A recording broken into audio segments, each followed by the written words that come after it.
اور اس صفائی کا ہم خیال رکھیں۔ 8ویں حدیث آپ صلی اللہ علیہ وسلم نے جس میں فرمایا کہ وہ ہم میں سے نہیں، آپ فرماتے اور کہتے ہیں، اور آپ نے کہا عقیدے سے، اس روایت کا عقیدے سے بھی تعلق ہے۔ ابو مسعود رضی اللہ عنہ اس حدیث کے راوی وہ کہتے ہیں، یہ سنن ابو داؤد کی بھی روایت ہے، آپ نے فرمایا کہ آپ وسلم فرماتے ہیں کہ سانپوں کو قتل کیا کرو، جو ان کے انتقام سے ڈر جائے تو وہ ہم میں سے نہیں ہے۔ آپ بولیں گے کیا میں سانپ کو مارنے کا اسپیشل حکم دے رہا ہوں؟ نہیں، عربوں میں ایک عقیدہ تھا کہ اگر سانپ کو قتل کر دیا جائے تو اس کے قبیلے والے یا اس کا مؤنث یا مذکر اگر ہو تو مؤنث، میل ہو تو فیمیل، فیمیل ہے تو میل، مطلب ناگ ہے تو ناگین، ناگین ہے تو ناگ، بدلہ لینے آتے ہیں، ہے نا۔ ہندوستان میں وہی روایتیں ہیں نا، اور پکچروں کے اثرات تو ماشاءاللہ بہت زیادہ ہیں ہم پر، اللہ رحم کرے۔ مطلب وہی اثرات سے تو ہم اکثر دین کو بھی سمجھتے ہیں، ہے نا۔ میں بار بار کہتا ہوں کہ رفع دین بہت سے لوگوں نے کب معلوم ہوا تھا آپ کو کہ رفع دین، کچھ لوگ جنہوں نے عربوں کو دیکھا ہوگا اپنے علاقے میں ان کو چھوڑ دیجئے، لیکن ایسے چھوٹے موٹے بستیوں میں جو پہلی بار لوگوں نے دیکھا نماز کا یہ بھی طریقہ ہے، تو ایک پکچر تھی جس کے اندر ایک ہیرو تھا، وہ رفع دین سے نماز پڑھ رہا تھا، تو تب لوگوں نے دیکھا اچھا یہ بھی نماز کا طریقہ ہے، ٹھیک۔ حالانکہ بہرحال وہ شافعی نہیں تھا، وہ شیعہ تھا، شیعہ بھی چونکہ رفع دین کرتے ہیں،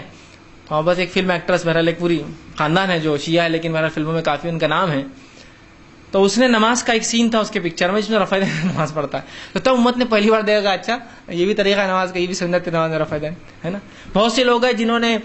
پکچروں سے بہت ساری باتیں آپ دیکھیے جو دین اور اسلام کی پکچروں سے سیکھی، جیسا مسلمان کس کو کہتے ہیں، تو ہاں ایک پکچر میں فلاں ہیرو نے کہا تھا مسلمان اس سے کہتے ہیں جس کا مسلم ایمان، او یہ کہاں سے آیا مسلم ایمان، تو بولے پکچروں سے، ہے نا۔ تو پکچر سے ہی ہم سیکھتے ہیں تمام تقریباً چیزیں، اس لیے کہ اس سے کافی گہرا تعلق رہا مسلمانوں کا، ہے نا۔ اور پکچروں نے بھی بتایا کہ چونکہ مسلمان اتنا کثرت سے دیکھتے تھے کہ پرانی جتنی پکچریں ہیں اور جو بہت مشہور معروف پکچر ہے، ہیرو سے مسلمان ہی رہتا تھا، کلمے پڑھتے ہوئے مر رہا، کلمے پڑھتے ہوئے گر رہا، درگاہ کی چادر آ کے لگ جا رہی، درگاہ پہ سجدے کر رہا، درگاہ پہ جا رہا تو شیطان دور چلے جا رہا، قوالی ہو رہی تو جن بھوت نکل جا رہے اس سے، درگاہ میں سے روشنی آ رہی، فلاں ہو رہا، بسم اللہ کی برکت سے کھانا بڑھ جا رہا، مرا بچہ زندہ ہو کے آ جا رہا، ہے نا۔ پکچر دیکھیے نا، اٹھائیے، ایک فہرست ہے پکچروں کی ہمارے پاس، تو ہم اسی سے سیکھتے ہیں۔ تو یہ سانپ آپ اس عقیدے کو توڑنا چاہ رہے ہیں کہ اگر ایک موذی جانور آپ کے گھر میں نکلا اور آپ یہ نہیں انتقام لے سکتا ہے، کیسا انتقام لیں گا ایک سانپ؟ مجھے سمجھ میں نہیں آ رہا۔ اللہ نے اس کو عقل نہیں دی انسانوں کی جیسی، تو جو سانپ کو اس لیے قتل نہ کرے کہ نہیں انتقام لے سکتا ہے تو وہ ہم میں سے نہیں۔ اور خاص طور سے لوگ بولا کرتے تھے، میں بھی اس بات کو جانتا ہوں کہ سید لوگ سانپ نہیں مارنا۔ ایک بار ایک سانپ نکل گیا اور میں نے سوچا اس کو ماروں، تو کچھ لوگوں نے کہا نہیں سید صاحب آپ نہیں مار سکتے۔ میں نے کہا کیوں؟ آپ سید ہیں بولے، سیدوں سے آپ زیادہ انتقام لیتے بولے۔ میں نے کہا اب کیا کرے، ٹھیک ہے سمجھ آیا بات کو، اتنی دیر میں نالے میں چلے گا سانپ، مطلب وہ نکل گیا ہو، میں نے کہا نالے میں چلے گا تو کوئی مسئلہ بھی نہیں، لوگوں کو تکلیف نہیں ہوئی، بستی میں تھا لیکن تھوڑی دیر پہلے بہت تیزی سے نالے میں چلا گیا،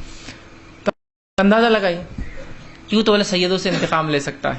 ہے نا۔ یا کچھ لوگ اس لیے نہیں مارتے کہ نہیں اس کی ناگن جو ہے، اس کا اب سانپ کو جب آپ ماریں گے تو اس کا مذکر مونس دکھتا کیسا آپ کو؟ ہر بار ناگن ہی واپس آتی ہے، ناگ نہیں آتا، ناگ کو مار دیا بولے ناگن آ گئی ہو، تو آپ اس کا جینڈر پہچانتے کیسا ناگ اور ناگن کا؟